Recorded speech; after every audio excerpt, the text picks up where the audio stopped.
கர்நாடகாவில் முதற்கட்ட மக்களவைத் தேர்தலுக்கான பரப்புரை நாளை மாலையுடன் நிறைவடையக்கூடிய நிலையில் அரசியல் கட்சித் தலைவர்கள் சூறாவளி பிரச்சாரம் மேற்கொண்டு வருகின்றனர்.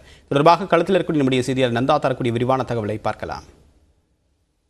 28 மக்களவை தொகுதிகளை கொண்ட கர்நாடகாவை பொறுத்தவரை 2 கட்டங்களாக மக்களவைத் தேர்தலுக்கான வாக்குப்பதிவு நடக்குது. வரக்கூடிய 26ஆம் தேதி 14 தொகுதிகளுக்கும், மே 7ஆம் தேதி 14 தொகுதிகளுக்கும் வாக்குப்பதிவு நடக்குது. இதுல 26ஆம் தேதி முதற்கட்ட வாக்குப்பதிவை பொறுத்தவரை மத்திய பெங்களூரு, தெற்கு பெங்களூரு, வடக்கு பெங்களூரு, பெங்களூரு ரூரல், அதே போல மைசூர், மாண்டியா, கோலார் உள்ளிட்ட 14 தொகுதிகளுக்கு வாக்குப்பதிவு நடக்குது.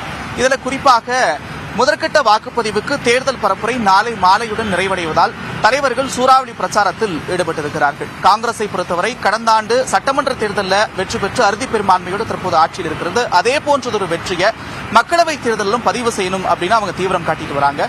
பாஜகவை பொறுத்தவரை 2019 தேர்தல் முடிவுகளை ஒப்பிட்டு பார்க்கும்போது மொத்தம் இருக்கக்கூடிய 28 தொகுதிகளில் 25 இடங்களை அவங்க கைப்பற்றிருந்தாங்க.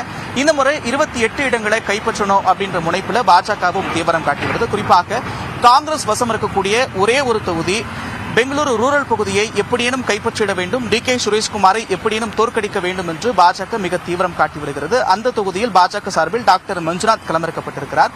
அந்த தொகுதியில் போட்டி மிக கடுமையாக இருக்கும் என்று எதிர்பார்க்கப்படுகிறது.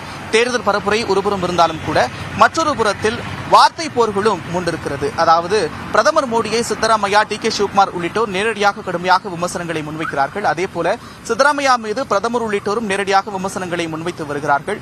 ஒருபுறம் ஹூப்ளியில் நடந்த கல்லூரி மாணவி கொலைக்கு நீதி கேட்டு பாஜக மாநிலம் தழுவிய போராட்டத்தை நடத்தி வருகிறது. மற்றொருபுறம் காங்கிரஸ் சார்பில் மாநில உரிமை, வரி பகிர்வு, அதே போல வறட்சி நிவாரணம் உள்ளிட்ட பல்வேறு விஷயங்களை முன்னிறுத்தி அவர்களும் போராட்டத்தை முன்னெடுத்து வருகிறார்கள். வாக்குப்பதிவு நாள் நெருங்கியிருக்கிறது. மக்களும் வாக்களிக்க தயாராக இருக்கின்றனர்.